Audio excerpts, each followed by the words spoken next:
رب اشرح لي صدري ويسر لي امري واحلل عقدة من لساني يفقهوا قولي. ربي زدنا علما، ربي زدنا علما. اللهم ارنا الحق حقا وارزقنا اتباعه وارنا الباطل باطلا وارزقنا اجتنابه. معزز حاضرین جمعہ، دیگر دینی و ملی اسلامی بھائیوں، بزرگوں، نوجوانوں، عزیز بچوں اور پردہ نشین اسلامی خواتین، تمام تعریف اس وحدہ لا شریک کے لائق اور زیبا ہے جس نے ہم اور آپ کو مسلمان بنایا۔ بعد درود و سلام کا نذرانہ ہو تمام انبیاء کرام علیہ السلام والسلام پر، خصوصاً ہمارے آخری نبی جناب محمد رسول اللہ صلی اللہ علیہ وسلم پر، جنہوں نے اللہ کے دین کو ہم تک پہنچایا۔ سامعین حضرات، گزشتہ جمعہ آپ کے سامنے محاسن اسلام کے تعلق سے گفتگو کی گئی تھی۔ محاسن اسلام وضاحت کیا گیا تھا کہ محاسن اسلام کہتے ہیں کہ اسلام کی خوبیاں کیا ہیں، اسلام کی اچھائیاں کیا ہیں، اسلام میں جو احکامات، جو عبادات اور جو بھی امور اور نواہی شریعت نے دی ہیں، اس کی کیا حکمتیں ہیں، اس کی کیا خوبیاں پس پردہ چھپی ہوئی ہیں، اس کے تعلق سے گفتگو کی جائے گی۔ پچھلے جمعہ میں کئی باتوں کا تذکرہ آپ کے سامنے کیا گیا تھا۔ قبل اس کے کہ ایک کے بعد دیگرے میں کئی باتوں کا تذکرہ آپ کے سامنے کروں، یہ بات بنیادی طور پہ سمجھ لیں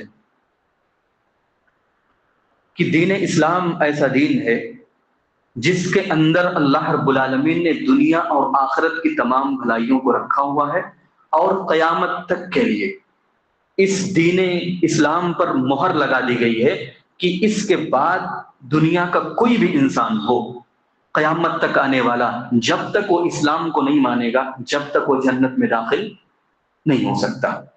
یہی وجہ ہے کہ اللہ رب العالمین نے قرآن مجید میں فرمایا ان الدین عند اللہ الاسلام، کہ اللہ کے نزدیک دین اگر کوئی ہے، مذہب اگر کوئی ہے تو وہ اسلام ہے۔ اسلام ہی ہے جس کو اللہ رب العالمین نے چنا ہے۔ اور پھر اس کے الٹا بھی اللہ رب العالمین نے کہا اسی کے مفہوم کو وَمَن يَبْتَغِ غَيْرَ الْإِسْلَامَ دِينًا فَلَن يُقْبَلَ مِنْهُ، کہ اگر کوئی دین اسلام کے علاوہ کوئی اور دین سلیکٹ کرے، کوئی اور دین چنے تو وہ ریجیکٹڈ ہے، وہ مقبول نہیں ہوگا، وہ قابل قبول نہیں ہوگا۔ یہ اللہ رب العالمین کا فرمان ہے، یہ ہمارا فرمان نہیں ہے، یا ایسا کوئی میں نے حدیث لا کے پیش نہیں کیا کہ کوئی ضعیف ہو، یہ اللہ رب العالمین کے کلام کے اندر موجود ہے کہ اسلام کے علاوہ کوئی مذہب قبول نہیں ہوگا۔ تو ہمیں جو اللہ رب العالمین نے دین دیا ہے اس پر ہمیں فخر ہونا چاہیے، اور اس پہ ہمیں اللہ کا شکر ہونا، اللہ کا انتہائی زیادہ شکر گزار ہونا چاہیے کہ اللہ نے ہمیں جہاں بچوں کی نعمت، مال کی نعمت، گھر کی نعمت اور دیگر تمام چیزوں کی نعمتیں دی ہیں نا، ان تمام نعمتوں میں سب سے بہتر اور عظیم نعمت اگر کوئی ہے تو وہ اسلام کی نعمت کہ اللہ نے ہم کو مسلمان بنایا ہے۔ اس پر ہر انسان کو فخر ہونا چاہیے، یہ سوچ کر کہ اللہ نے ہم کو اس کی توفیق دی، یہ بہت بڑی عظیم نعمت ہے۔ اور میں بار بار ایک بات کا تذکرہ کرتا ہوں کہ یہ اسلام اتنی بڑی نعمت ہے، اتنی بڑی نعمت ہے کہ پوری دنیا کو سونے سے بھر دیا جائے، پوری دنیا کو سونے سے بھر دیا جائے، اور ایک انسان کا ایمان ایک طرف اور پوری دنیا سونا بھرا ہوا ہے وہ ایک طرف، اس کی قدر و قیمت کچھ بھی نہیں ہے۔ ایک انسان کے ایمان کی اتنی قیمت ہے۔ اللہ نے قرآن میں کہا ہے کہ قیامت کے دن یہ کافر وہ چاہیں گے کہ سونا بھر کے زمین بھر پورا سونا سے بھر جائے، اور وہ سونا اللہ کو فدیے میں دے دے اور نجات پا جائے، نجات ملنے والی نہیں ہے۔ یہ ہمارے ایمان کی قیمت ہے، تو اس کی قیمت کو سمجھتے ہوئے اسلام سے کبھی برگشتہ نہ ہو، گھر سے اسلام کی کوئی بات آپ کو سمجھ میں آئے یا نہ آئے۔ میں سلسلہ وار آپ کے سامنے کچھ باتیں ذکر کرنے کی کوشش کروں گا۔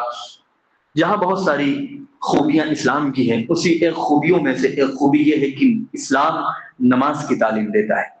اسلام نماز کی تعلیم، میں اس کی گہرائی میں نہیں جانا چاہتا، میں صرف اشارہ کروں گا کہ نماز جو شریعت اسلامیہ نے ہم پر فرض کیا ہے، اللہ کے نبی کی حدیث ہے کہ اگر ہماری نماز صحیح ہوگی تو قیامت میں جو سب سے پہلا سوال کیا جائے گا نماز کے تعلق سے ہوگا، ہمارے تمام اعمال صحیح ہو جائیں گے۔ تو آخرت کے اعتبار سے تو ہمیں بینیفٹ ہو رہا ہے، دنیاوی اعتبار سے بینیفٹ ہے، اس کی خوبیاں موجود ہیں۔ باقاعدہ بہت سارے لوگ آج کل جو اپنے جسمانی تحفظ کے نام پہ جو کہیں نہ کہیں ریسرچ کرتے رہتے ہیں، اور بہت ساری آیورویدک اور نہ جانے ہوموپیتھک اور نہ جانے کیا کیا دوائیوں کے پیچھے پڑے رہتے ہیں، اور نہ جانے کتنا وہ فزیکل ایکٹیویٹیز، یوگا اور نہ جانے کس کس نام سے لوگوں نے ایجاد کر کے رکھا ہوا ہے۔ ان تمام کا کہنا یہ ہے کہ مسلمان جو نماز پڑھتے ہیں نا، اگر 5 وقتہ حقیقی معنوں میں اس کے حق کے ساتھ اگر وہ نماز پڑھے تو کبھی بھی اس کو کوئی تکلیف نہیں ہوگی۔ یہ گھٹنوں کا درد، جوڑوں کا درد، کمر کا درد، صاحب یہ نماز کے اندر موجود ہے، صاحب یہ نماز کے اندر موجود ہے۔ یہ جسمانی فائدہ تو ہو ہی رہا ہے، پلس جو میں نے اشارہ کیا تھا پچھلے خطبہ جمعہ کے اندر کہ رنگ و نسل کی بنیاد پر جو لوگوں نے تفریق کر کے رکھا ہوا ہے، یہ اسلام اس کو بھی ختم کرتا ہے۔ آپ سوچیں، آپ کے ابا، آپ کے دادا، آپ کے پردادا، لکڑ دادا، سکڑ دادا، اس کے اوپر جتنے بھی لوگوں کو آپ جانتے ہوں، آپ کے ابا کے ابا کے ابا کے ابا، جتنے بھی مان لو، اگر سب کے سب پکے سچے مسلمان ہوں، سب کے سب حاجی اور نمازی ہوں، اور ایک بندہ آج اگر مسلمان ہو جائے، آج وہ آئے، وہ بھی حق رکھتا ہے کہ پہلے سب میں کھڑا ہو جائے۔ یہ اسلام کی تعلیم ہے، یہ اسلام کی تعلیم ہے صاحب، کہ ایک بڑے سے بڑا انسان جو پنج وقتہ نمازی، پنج وقتہ سب کچھ اچھے سے اچھا کرنے والا ہے، باپ دادا خاندان سے مسلمان ہے، پہلے سب میں نماز پڑھنے والا مسلمان ہے، وہی اور ایک انسان وہ جو آج مسلمان ہوا ہے، دونوں اکول اور برابر ہے صاحب۔ علامہ اقبال نے کہا تھا، دیکھیے گا، علامہ اقبال نے کہا تھا، ایک ہی صف میں کھڑے ہو گئے محمود و ایاز، ایک ہی صف میں کھڑے ہو گئے محمود و ایاز، نہ کوئی بندہ رہا نہ کوئی بندہ نواز۔ جانتے ہو علامہ اقبال نے کیوں کہا تھا؟ محمود غزنوی جو ایک بہت بڑا بادشاہ اور اس کا غلام ایاز تھا، ایک ہی صف میں کھڑے ہو گئے محمود و ایاز، بادشاہ اور غلام ایاز دونوں ایک ہی صف میں کھڑے ہو گئے، نہ کوئی بندہ رہا نہ کوئی بندہ نواز۔ یعنی فرق نہیں مل پا رہا ہے کہ کون بندے کو دینے والا ہے، بندے کو نوازنے والا کون ہے، اور کون بندہ کو کون مانگنے والا ہے، کون فقیر ہے کون بادشاہ ہے۔ سب کے رنگ و نسل کو شریعت نے ختم کیا، یہ ہمارا اسلام ہے اور یہ ہمارے اسلام کے خوبی ہے۔ ایسے ایک ایک چیز میں اگر آپ تلاشیں گے نا تو آپ کو رشک ہوگا اپنے اسلام پر کہ واقعی جو اللہ نے ہم کو اسلام سے نوازا نا، بہت بڑی دولت سے نوازا ہے۔ یہ ایک اچھائی اور خوبی جو شریعت ہمیں نماز کی تعلیم دیتی ہے نا، رنگ و نسل کی بنیاد پر ہونے والے تمام جو جرائم کیے جاتے ہیں ان تمام کو کا خاتمہ کرتا ہے۔ دیگر مذہب کو آپ قبول کریں گے نا، پہلی صف میں آپ نہیں کھڑا ہو پائیں گے۔ آپ اگر ابھی عیسائی بن جاؤ، یہودی بن جاؤ، دیگر اور کسی مذہب کو تسلیم کر لو، آپ جس پنڈت کے پاس جا کے اس کے بغل میں کھڑے ہو کے آپ نماز نہیں پڑھ پائیں گے، یا اس کے پاس جو اس دھرم کا ماننے والا ہوگا، چاہے پادری ہو یا کوئی اور بردرس اور نہ جانے کیا کیا جو لوگ نام دیتے ہیں فادرس وغیرہ، اس کے سامنے آپ کھڑے نہیں ہو سکتے۔ کیوں؟ آپ آج ہوئے ہو، آپ نے آج اس کے دین کو تسلیم کیا، اس بنیاد پر آپ کھڑے ہونے کے لائق نہیں ہے۔ لیکن اسلام کہتا ہے کہ آج ہو چاہے 100 سال پرانا انسان ہو، ایک ہی صف میں کھڑا رکھنے کا حق رکھتا ہے۔ اسلام رنگ و نسل کی بنیاد پر ہونے والے تمام چیزوں کو ختم کرتا ہے۔ اس سلسلہ میں تھوڑا سا اور آگے بڑھنے کی کوشش کروں گا۔ اسلام کی خوبیوں میں سے ایک خوبی یہ بھی ہے کہ اسلام اول وقت سے تعلیم پر زور دیتا ہے، تعلیم پر زور دیتا ہے۔ یہ اسلام کی تعلیم یہ ہے کہ آج پوری دنیا کے اندر کوئی ایسا خطہ نہیں ہے جہاں پہ اسلام کی تعلیمات نہ پہنچی ہو۔ دنیا نے دیکھا کہ بڑے بڑے سائنٹسٹ مسلمان پیدا ہوئے، دنیا نے دیکھا بڑے بڑے فلاسفہ، بڑے بڑے ادیان و مذاہب کے جاننے والے اور بڑے بڑے گہرا علم رکھنے والے، تمام علوم کے اندر آپ کو میں کئی نام بتا سکتا ہوں، ابن تیمیہ رحمہ اللہ علیہ، ابن قیم رحمہ اللہ علیہ اور دیگر جو بڑے بڑے جو فقہاء اور محدثین پیدا ہوئے، بڑی چیزوں میں مہارت رکھتے تھے صاحب، صرف ایک چیز میں نہیں، تمام چیزوں میں مہارت حاصل کرتے تھے۔ اور اسلام تو یہاں تک کہتا ہے صاحب، اسلام یہاں تک کہتا ہے کہ اپنی پورے قرآن کے اندر پہلی تعلیم کے اندر کہتا ہے اقرا۔ اس سے بڑی بات اور کیا ہوگی؟ آپ سوچو، اگر میں بار بار شاید کسی موقع پہ میں نے اشارہ کیا تھا کہ مچھلی کو اگر تیرنا سکھایا جائے تو تعجب کی بات ہوتی ہے نا، کہ مچھلی کو تیرنا سکھایا جائے۔ صاحب مچھلی تو پیدا ہی ہوتی ہے پانی کے اندر، اور تیرنا تو پہلے دن سے سیکھ جاتی ہے، اس کو سکھانے کی کیا ضرورت ہے؟ ایسے ہی اس مسلمان کو اگر تعلیم کے نام پہ زور دینے کی کوشش کی جائے تو بڑی حیرت کی بات ہوتی ہے، بڑی حیرت کی بات ہے۔ اسلام تو پہلے ہی کہتا ہے اقرا بسم ربک الذی خلق، اپنے رب کے نام سے پڑھو۔ پڑھنے کی تعلیم تو پہلے ہی دیتا ہے، اور ہم تعلیم میں پیچھے رہے، یہ ہماری کمزوری ہے صاحب، یہ ہماری کمزوری ہے۔ تعلیم کی اہمیت کے تعلق سے اگر آپ دیکھیں گے، شریعت کہتی ہے طلب العلم فریضۃ علی کل مسلم، یہ کیا ہے؟ یعنی ہر مسلمان پر، چھوٹا ہو بڑا ہو مرد ہو امیر ہو غریب ہو، سب پر شریعت کہتی ہے ہر مسلمان پر تعلیم کا سیکھنا، علم کا سیکھنا واجب اور ضروری ہے، ضروری قرار دیتا ہے، مستحب قرار نہیں دے رہا ہے کہ کرو تو کرو نہیں تو چلتا ہے، سنت نہیں ہے کہ کرو تو کرو نہیں تو چلتا ہے، واجب ہے صاحب۔ اب وہ کتنا واجب ہے، کہاں تک واجب ہے، وہ انشاءاللہ بعد میں کبھی تفصیل سے گفتگو کی جائے گی، لیکن تعلیم کی اہمیت دیکھیے کہ ہر مسلمان پر واجب قرار دیتا ہے۔ اور پھر تعلیم ہی کے نام پر شریعت اسلامیہ کہتی ہے کہ من سلک طریقا یلتمس فیہ علما سہل اللہ لہ بہ طریقا الی الجنہ، کہ اگر کوئی انسان علم کے راستے کو اپناتا ہے نا، علم کے راستے میں آپ نکل گئے، دبئی قطر سعودی یہ وہ اور جہاں بھی آپ جا سکتے ہو، آپ کے بچے جا سکتے ہو، علم کے لیے آپ نے نکلا ہے، علم نافع، اس پہ بات شاید کسی موقع پر آئی تھی کہ علم نافع ہونا چاہیے. ایسا نہیں کہ کوئی انسان جو علم حاصل کر رہا ہو وہ صرف اپنی ذات تک محدود ہو. نہیں، علم حاصل کرے جو انسان دنیا کو نفع بخش دے، یا اپنی ذات کو نفع بخش دے، اپنے خاندان کو نفع بخش دے، جو آخرت میں فائدے مند ہو. انسان کوئی بھی تعلیم حاصل کرے، میں نے اشارہ کیا تھا تعلیم کے نام پہ کہ ایک انسان کوئی بھی تعلیم حاصل کرے، کوئی بھی تعلیم. صاحب اگر ایک الیکٹریشین ہے، ایک میں چھوٹی سی مثال دے کے آگے بڑھنے کی کوشش کروں گا تاکہ بات واضح ہو جائے. ایک الیکٹریشین ہے، صرف یہ سوچ کے تعلیم حاصل کرتا ہے میں اس علم کو سیکھ رہا ہوں، میں اپنا بھی بندوبست کروں گا، اپنے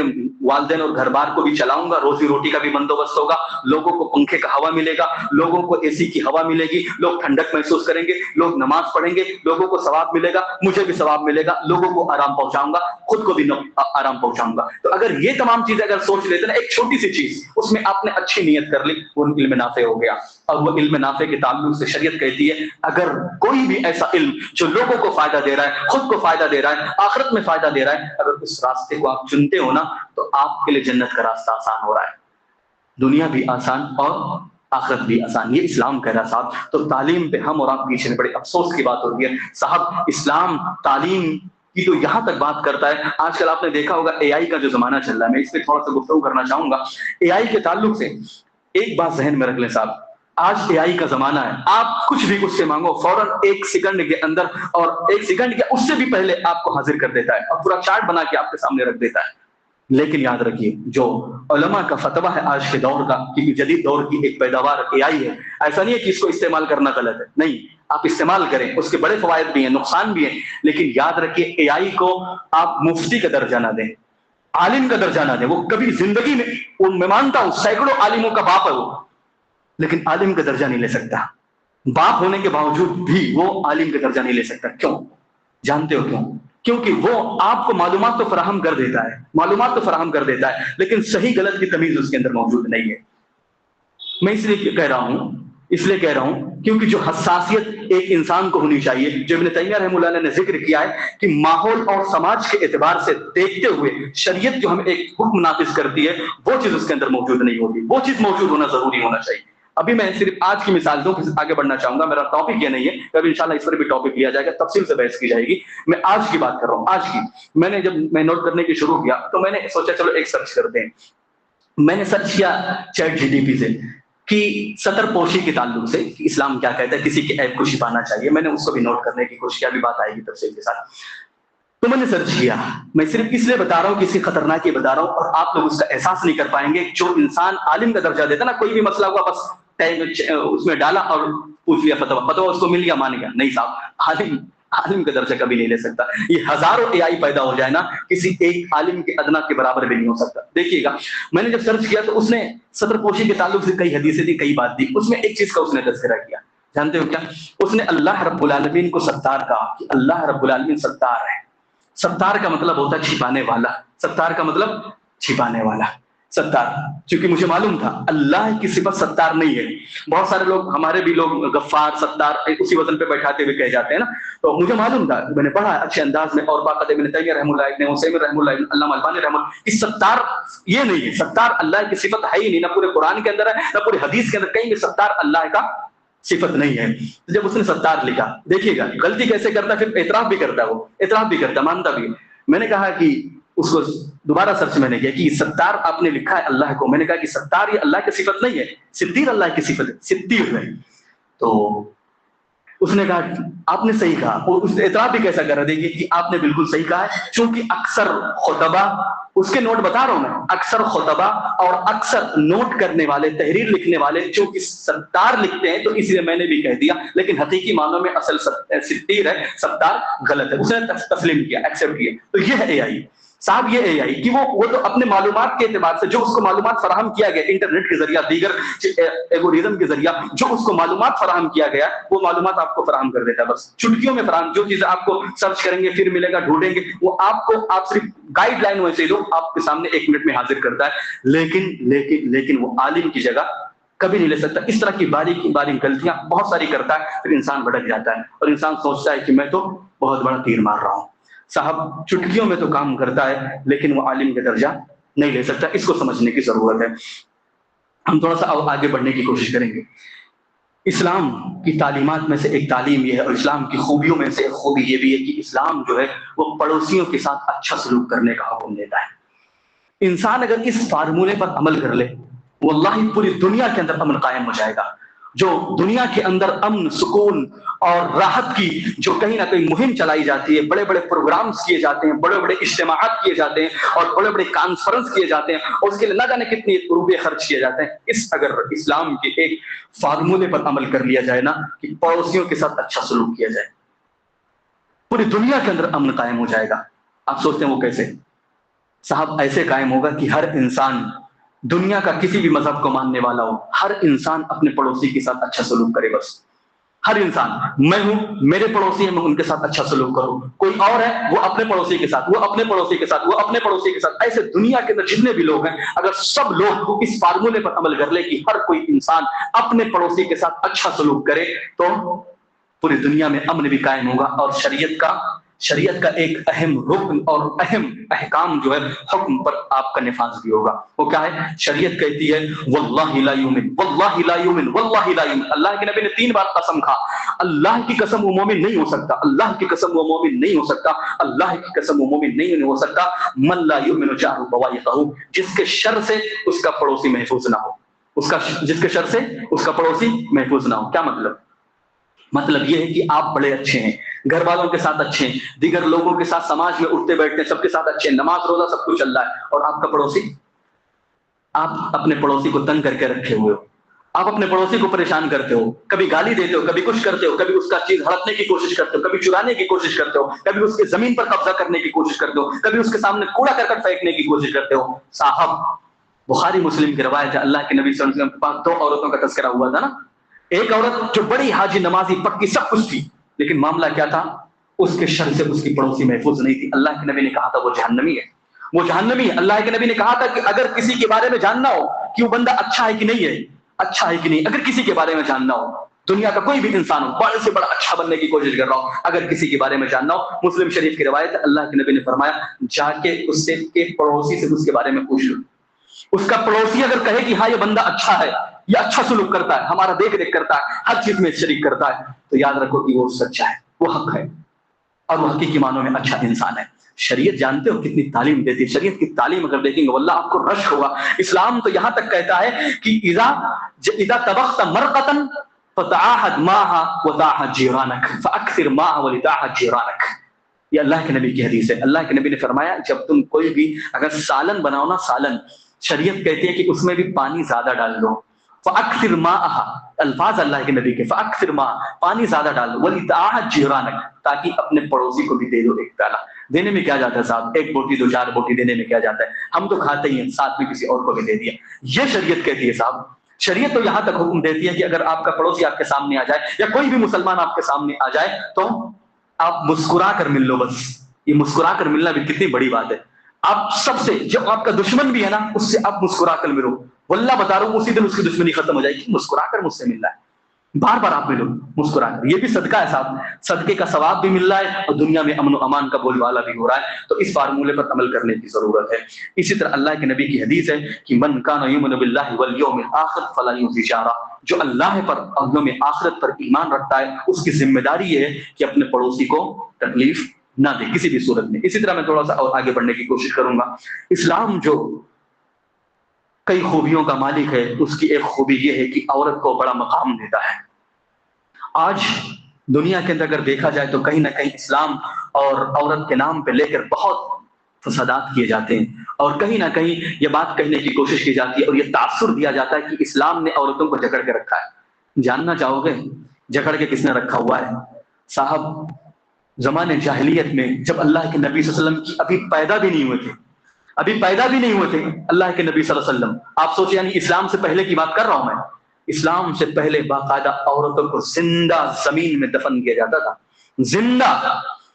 باقاعدہ کئی روایتیں موجود ہیں کہ جب ان عورتوں کو جب مخصوص ایام سے گزرتی تھی عورتیں، جب مخصوص پیریڈ ان کا وقت آتا تھا تو ان کو باقاعدہ ایک کوٹری میں بند کر دیا جاتا تھا، ان کے ساتھ کوئی سونا، ان کے ساتھ کوئی رہنا، ان کے ساتھ اٹھنا بیٹھنا گوارا نہیں کرتا تھا۔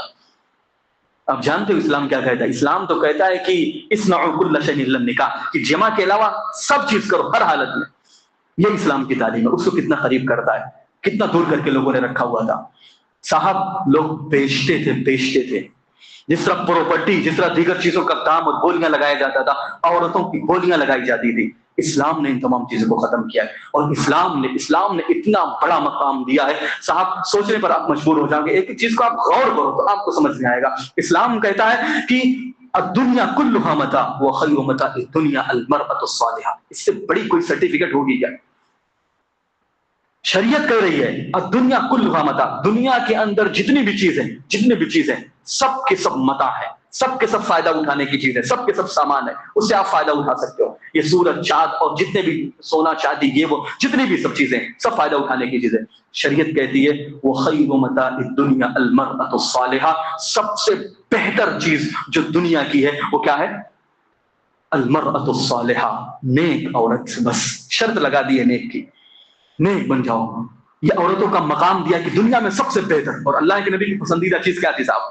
صرف 2 چیز تھی, ایک خوشبو اور ایک عورت. یہ عورت کا مقام ہے صاحب. عورت کا مقام یہ ہے کہ شریعت یہ کہتی ہے کہ اگر یہ ماں بن جائے تو اس کے پیروں تلے جنت ہے, اس کے پیروں تلے جنت. اگر وہ ماں بن جائے تو بچہ جو ہوگا اس کو اف تک نہیں کر سکتا. اف کی بات ہو رہی ہے, وہ چاہے بڑے سے بڑا بلینئر ہو, بڑے سے بڑا کروڑ پتی کیوں نہ ہو, اگر اس کی ماں موجود ہے تو اپنے ماں کے سامنے اف بھی نہیں کر سکتا. مارنا, جھڑکنا, گالی دینا, گھر سے نکالنا, دور کرنا بہت دور کی بات ہو گئی صاحب. وہ یہ ایک عورت کا مقام شریعت اسلامیہ کے اندر ہے. یہ جب عورت کا وجود جب ہوتا تھا, زندہ لوگ درگور کرتے تھے صاحب, اسلام ہی کی وہ ہے کہ اسلام نے سب سے پہلی بار ان کو پراپرٹی میں حصہ دلایا. پراپرٹی میں پہلے حصہ نہیں ملتا تھا. آج بھی کئی سماج کے اندر عورتوں کو پراپرٹی میں حصہ نہیں ملتا ہے. یہ تو مہاراشٹر کی شاید خصوصیت ہے کہ یہاں پہ عورتوں کو دیا جاتا ہے, لیکن آج بھی اگر جائیں گے آپ یو پی کے اندر تو ان کا نام خارج کیا جاتا ہے صاحب. ان کا نام نہیں ہوتا ہے, زبردستی چڑھوایا جاتا ہے. اگر انہوں نے دعویٰ کر دیا تو چڑھوا دیا جاتا ہے, لیکن آج بھی وہاں پراپرٹی میں ان کا نام آفیشلی طور پہ داخل نہیں کیا جاتا ہے صاحب, اللہ کہ خود سے جائیں اور کروائیں. ورنہ باپ اور ماں کے مرنے کے بعد جتنے بھی وارثین ہوتے ہیں, لڑکا لڑکی سب کے وراثت میں حصہ آ جانا چاہیے نا. لڑکے کا آ جاتا, لڑکی کا نہیں آتا صاحب. یہ اسلام کی دین ہے کہ وراثت میں حصہ دیتا ہے. جس طرح مرد کو طلاق کا پاور ہے تو شریعت اسلامیہ نے اس کو خلا کا پاور دیا ہوا ہے. آج بھی پہلے زمانے میں لوگ عورتوں سے پوچھتے بھی نہیں تھے شادی کے تعلق سے, یہ کیا ہے, یہ دنیا نے بنا کے رکھا ہوا ہے. آج بھی شریعت اسلامیہ کہتے کوئی بھی عورت ہو, وہ غریب سے غریب ہو, امیر سے امیر ہو, کوئی بھی عورت ہو, جب تک اس کی اجازت نہیں ہوگی نا, جب تک اس کی شادی نہیں کر سکتے صاحب. شادی ہو بھی جائے, بخاری مسلم کی روایت صاحب میں بیان کر کے آگے بڑھنے کی کوشش کروں گا. اللہ کے نبی کے پاس ایک عورت آتی ہے, وہ کہتی ہے کہ اللہ کے نبی, میرے ابا جان نے میری شادی کر دی ہے, اور مجھے پسند نہیں ہو لڑکا, مجھے پسند نہیں ہے وہاں پہ. اللہ کے نبی نے اس کو اختیار دیا کہ جا, تو اگر اپنے شوہر کے ساتھ رہنا چاہتی ہے تو رہ, ورنہ مت رہے. یہ شریعت کہتی ہے. اجازت اگر عورت کی نہیں ہے تو صاحب اس کی شادی بھی نہیں کر سکتے. یہ شریعت نے اس کو مقام دیا ہے, تو اس کے مقام کو سمجھنے کی ضرورت ہے. اس کے بہت ساری مقام ہے اور بہت ساری چیزیں ہیں, میں آگے بڑھنے کی کوشش کر رہا ہوں. شریعت کا جو ایک اہم پہلو ہے وہ اتحاد و اتفاق. مسلمانوں کے ساتھ تو ہے ہی. شریعت کہتی ہے کہ المؤمن للمؤمن کالبنیان یشد بعضہ بعضا, کہ ایک مومن جو ہے دوسرے مومن کے لیے ایک دیوار کی مانند ہے. دیوار کیسے ہوتا ہے؟ ایک اینٹ سے کبھی دیوار کھڑی ہوتی ہے کیا؟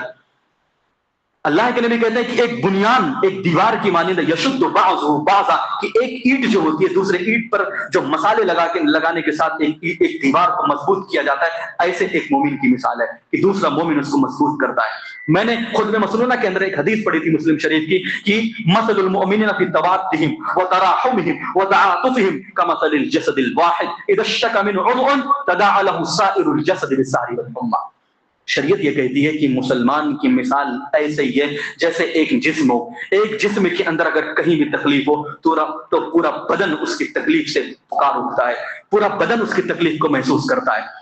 آپ کے اگر ہاتھ میں تکلیف ہو جائے تو ایسا نہیں ہوگا کہ دوسرا ہاتھ آرام سے سو جائے, میں سو رہا ہوں ہاتھ میں تکلیف ہے, نہیں صاحب, پورا جسم اس تکلیف کو محسوس کرتا ہے. آپ کو بخار ہو جائے, حمہ کا لفظ آیا ہوا, بخار ہو جائے, پورا بدن اس تکلیف کو محسوس کرتا ہے, اور اس کی وجہ سے پورا بدن بے چین رہتا ہے. ایسا نہیں کہ پیر میں تکلیف ہے تو ہمیں کوئی تکلیف نہیں چلے, تو پیر اپنا سائڈ ہو جا, نہیں صاحب. انسان اس تکلیف کو محسوس کرتا ہے. ایسے ہی شریعت کہتی ہے کہ اگر ہمارے کسی مسلمان بھائی کو تکلیف ہو جائے نا، دوسرے مسلمان بھائی کو تکلیف ہونی چاہیے، اس کی تکلیف میں ساتھ دینا چاہیے، یہ اسلام کہتا ہے. اور یہ تو مسلمانوں کے ساتھ ہو گیا نا، مسلمان کا مسلمان میں آپس.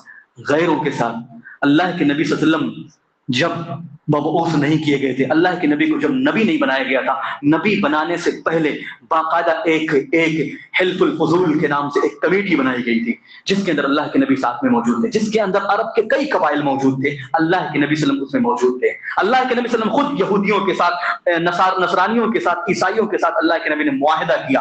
ایک ہی مدینہ کے اندر رہ رہے ہیں، عیسائی بھی رہ رہے ہیں، یہودی بھی رہ رہے ہیں، اللہ کے نبی بھی رہ رہے ہیں، ساتھ میں رہ رہے ہیں، کوئی مسئلہ نہیں ہے. حکومت مسلمانوں کی ہے، رہ کون رہا ہے؟ یہودی بھی رہ رہے ہیں، مسلمان بھی رہ رہے ہیں، عیسائی بھی رہ رہے ہیں، کوئی تکلیف نہیں ہے صاحب. یہ اتحاد و اتفاق قائم کرنے کا حکم دیتا ہے شریعت. تو اتحاد و اتفاق میں شریعت کا بھی فائدہ ہے، آخرت کا بھی فائدہ ہے، دنیا کا بھی فائدہ ہے. یہ اسلام کی خوبی ہے. اسی طرح پچھلے خطبہ جمعہ میں ایک اشارہ کیا گیا تھا، کہیں نہ کہیں لوگ جو کہتے ہیں کہ اسلام جو پھیلا ہے تلوار کے زور پر پھیلا ہے، اس کے تعلق سے میں نے کئی باتوں کا تذکرہ کیا. تو ان باتوں کو تذکرہ نہ کرتے ہوئے چند اور باتوں کا تذکرہ کرنا چاہوں گا، تاکہ کم سے کم لوگوں کا جو ذہن بنتا ہے کہ اسلام کے اندر بہت ساری جنگیں ہوئی، ایسا ہوا ویسا ہوا، آپ صرف تناسب کریں، آپ صرف اندازہ کریں کہ وہ جنگیں کیسی تھی اور کیسا ہوا تھا. صاحب آپ کو بتاتا چلوں، اللہ کے نبی صلی اللہ علیہ وسلم مکہ میں کتنے سال تھے؟ تقریباً 53 سال. تقریباً 53، 10 سال صرف مدینہ میں تھے. اس سے پہلے تک کوئی جنگ نہیں صاحب، کوئی جنگ نہیں. 53 سال تک کوئی جنگ نہیں، اور جنگ کا حکم بھی نہیں آیا تھا.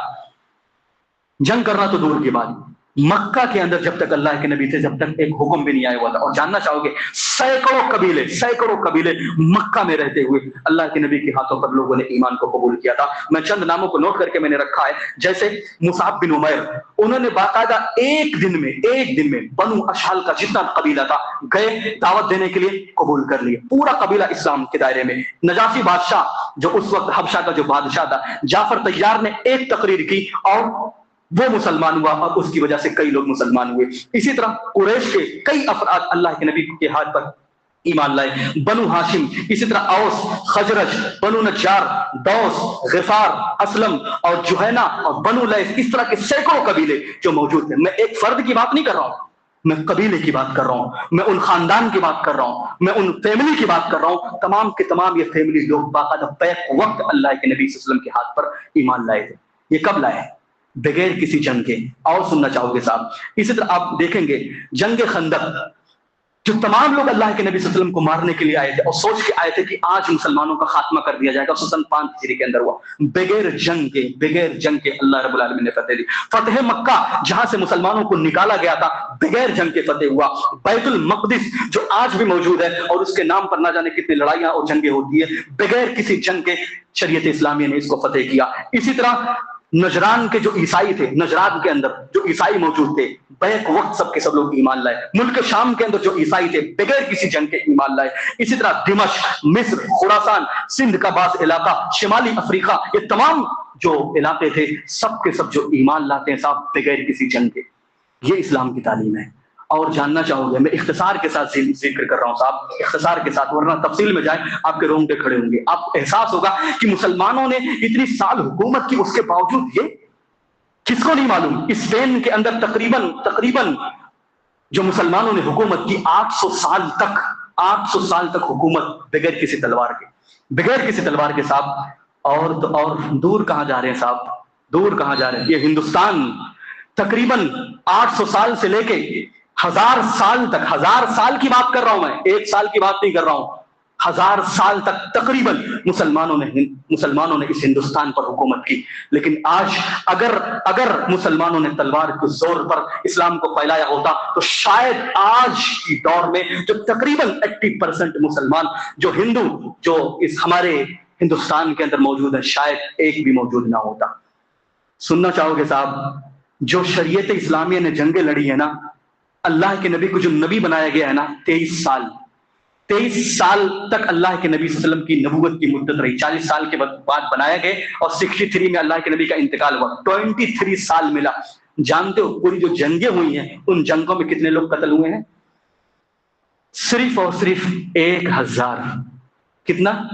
پورے ملا کے 23 سال کے اندر 23 ایئرس کے اندر اللہ کے نبی اور مسلمانوں کے ساتھ جو جنگیں ہوئی، تمام جنگوں کا سب محصل، وہ بھی جو علماء نے جو ذکر کیا بدایہ والنہایہ کے اندر، واقعی نے اپنی کتاب کے مغازی کے اندر اور طبقات ابن سعد کے اندر اور اس طرح کی تاریخ ابن ہشام کے اندر جو بڑی بڑی تاریخ کی کتابیں آج بھی موجود ہیں، اس کے اندر آپ دیکھیں گے 1000 سے زیادہ نہیں ہے. انہوں نے جو ذکر کیا کہ 800 سے لے کے 1000 تک، یہ زیادہ سے زیادہ. اور سننا چاہو، یہ پوری جنگوں کی بات کر رہا ہوں میں، جتنی بھی جنگیں ہوئی ہیں ان تمام جنگوں میں ملا کے پورا ٹوٹل کتنا 1000. اور ہٹلر جس کو دوسری جنگ عظیم کا نام دیا جاتا ہے 1939 کے اندر، 1939 کے اندر تقریباً جو اندازے کے مطابق آج بھی اگر آپ اے آئی سے بھی پوچھ لیں اور گوگل سے پوچھ لیں، میں نے آج بھی اس کو پوچھا، سرچ کیا ہے، تقریباً 70 ملین سے لے کے 85 ملین تک صرف ایک جنگ کے اندر. صاحب کتنا ملین کی بات کر رہا ہوں، 70 ملین سے لے کے 85 ملین تک لوگوں کا مرڈر ہوا، لوگوں کا خون ہوا. اور ایسے جو پہلی جنگ عظیم ہوئی 1914 کے اندر جو تقریباً 4 سالوں تک جاری رہی، اس کے اندر اگر آپ دیکھیں گے تو تقریباً 15 ملین سے لے کے 22 ملین تک لوگوں کا خون ہوا. صرف ایک جنگ کی بات ہو رہی ہے. یہ مسلمانوں نے جنگ نہیں کیا تھا صاحب، یہ مسلمانوں کی اسلامی میں لڑائی نہیں تھی صاحب، یہ مشترکہ جو لوگوں نے خون کیا ہے، جو لوگوں نے خون بہایا، یہ تمام لوگوں کی بات ہو رہی ہے، جو صرف ایک جنگ کی بات ہو رہی ہے جس میں ملینوں کے حساب سے لوگوں کا قتل خون عام ہو رہا ہے. اور مسلمانوں نے پوری اپنی زندگی کے اندر اللہ کے نبی صلی اللہ علیہ وسلم کی پوری زندگی میں جو پورا خون اگر ٹوٹل ملا لیا جائے تو 1000 تک بھی نہیں پہنچتا ہے. یہ ہے اسلام. اور اسلام کو کہتے ہو کہ تلوار کے زور پہ پھیلا. صاحب انصاف کا اگر ساتھ دیں تو انسان اش کرے گا. جو دی 100 کے نام سے جو ایک صاحب نے جو کتاب لکھی ہے نا، کہ جس میں 100 لوگوں کا تذکرہ کیا گیا ہے، جس میں سب سے اچھے لوگ دنیا میں جو 100 لوگ گزرے ہیں نا، اس میں سب سے ٹاپ پر اگر کسی کا نام ہے تو محمد صلی اللہ علیہ وسلم کا نام ہے. اس کی وجہ یہی ہے کہ ان کا اخلاق بڑا اچھا اور ان کا اخلاق بڑا پیارا تھا. یہ چند باتیں تھی، اور بھی میں نے بہت ساری باتیں ذکر کرنے کی کوشش کی تھی، لیکن جو کہ وقت اجازت نہیں دے رہا، میں اپنی بات یہیں پر ختم کرنے کی کوشش کرتا ہوں. اللہ رب العالمین سے دعا ہے کہ بارے ہم تمام مسلمانوں کو کہنے سننے سے زیادہ عمل کرنے کی توفیق عطا فرما. بارے جب تک دنیا میں زندہ رہیں قرآن و حدیث کے مطابق عمل کرتے رہیں. بارک جب تک دنیا میں ہم کو زندہ رکھ، ہم کو دین اسلام پر زندہ رکھ. آمین. وآخر دعوانا الحمد للہ رب العالمین. اقول قولی ھذا استغفر اللہ لی ولکم ولسائر المسلمین. آمین.